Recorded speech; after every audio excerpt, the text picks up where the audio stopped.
నంద్యాల జిల్లా ఆళ్లగడ్డలో అవినీతి తిమింగలం ఏసీబీ వలకు చిక్కింది. ఆళ్లగడ్డ టౌన్ పోలీస్ స్టేషన్లో పనిచేస్తున్న హెడ్ కానిస్టేబుల్ లంచం తీసుకుంటూ రెడ్ హ్యాండెడ్ గా పట్టుబట్టారు.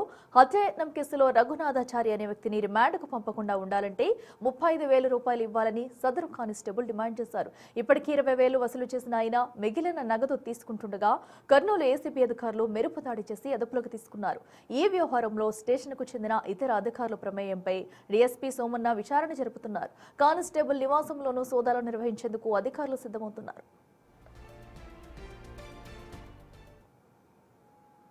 కమ్మర రఘునాథాచారి తర్వాత అలియాస్ రంగస్వామి అనే వ్యక్తి